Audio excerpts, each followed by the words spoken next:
You're up, Judy. Captain O'Dine jogged to the sideline, soaked in sweat, but with a determined look in her eyes. You're replacing Kelly as a scamper. Grab her vest and get out there. Cassie blinked and hesitated, not entirely sure that she was the Judy Captain O'Dine was referring to. Yes, Cassie, I'm talking to you. Do you need a personal invitation? O'Dine shouted with disgust and no small amount of frustration. Oh, and one more thing. Don't screw this up. With that, the small but powerful jammer turned back toward the fray, stepping up quickly to send a much larger player from the other team tumbling to the turf. The match had been fierce, and far more violent than Cassie had been led to believe. Both teams had served a considerable amount of penalty time, which had increased the scoring substantially with just 2 banners remaining on both sides.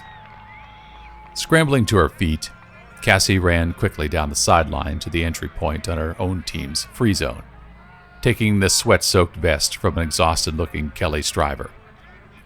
The girl looked positively beaten as she exited the field and offered a perfunctory nod before collapsing into the grass. Well, there's my girl. About time you joined the fun. The familiar and welcome voice of Whittle met her before Cassie's eyes caught sight of her athletic friend. Even soaked in sweat and sporting a new scrape across the jaw, Whittle cut an alluring figure against the blue sky and green pitch. Like it? Whittle laughed as she tilted her chin to show the large scrape that was bleeding slightly. That's gonna hurt real bad tomorrow. Stay away from the tall, lanky one with the tied-back hair.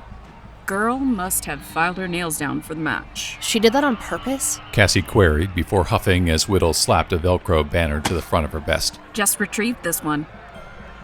We have 2 more of these to go when we win, so just follow me, and we should be able to put an end to this quickly. Oh, okay. I just need to run to the other side without getting this tag pulled off. Easy as pie.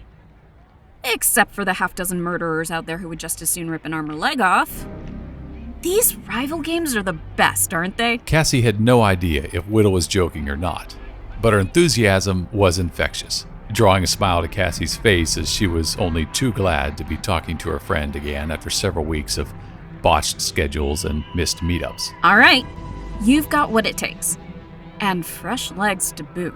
Let's start behind the wedge being set on the left side and see if we can't win this thing. With that, Whittle was off in a loping run, her long legs quickly covering the distance. With adrenaline coursing through her limbs and her heartbeat thundering in her ears, Cassie followed, nearly tripping herself on a tuft of grass.